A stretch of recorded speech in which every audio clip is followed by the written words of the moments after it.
Pour pouvoir comprendre ce que c'est que d'être conduit par l'esprit, il est essentiel de bien saisir ce que cela demande. Ce n'est que l'homme spirituel qui peut discerner les choses spirituelles, qui peut être conduit par l'esprit. Il faut que l'intelligence soit renouvelée par l'Esprit de Dieu pour pouvoir se laisser conduire par l'Esprit.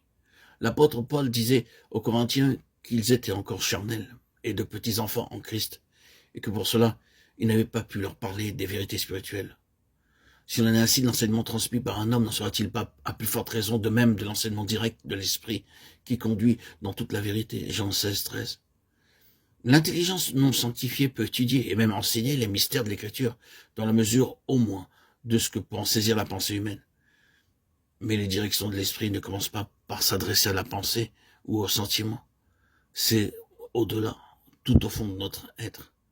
Dans le laboratoire intime de la vie même, là où règne la force qui façonne la volonté et le caractère que le Saint-Esprit vient faire sa demeure, qu'il vient souffler, remuer et stimuler. C'est de là qu'il nous conduit et nous inspire des vues justes et des décisions opportunes. Que vous soyez remplis de la connaissance de sa volonté avec toute la sagesse et toute l'intelligence spirituelle, Colossiens 9. Cette prière nous dit que c'est seulement une intelligence spirituelle qui peut recevoir la connaissance de la volonté divine.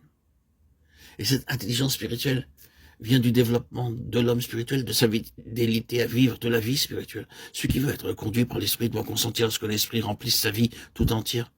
C'est après avoir été baptisé par l'Esprit, rempli de l'Esprit, que Jésus fut conduit par l'Esprit dans le désert. Luc 4, 1. C'est par le mouvement de l'Esprit qu'il s'en retourna en Galilée. Luc 4, 14. Et qu'il commença son ministère à Nazareth en citant cette parole, l'Esprit du Seigneur est sur moi. Luc 4, 18. Toute direction réclame obéissance. Il est facile de comprendre que pour pouvoir être conduit par l'Esprit, il faut l'écouter avec docilité et obéissance. Ce n'est pas seulement la chair vouée au péché qui fait obstacle à l'Esprit. C'est encore et surtout la chair qui cherche à servir Dieu.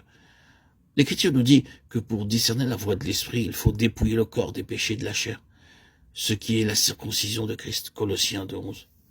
La volonté et la sagesse de la chair sont à redouter. Il faut les crucifier et les renier.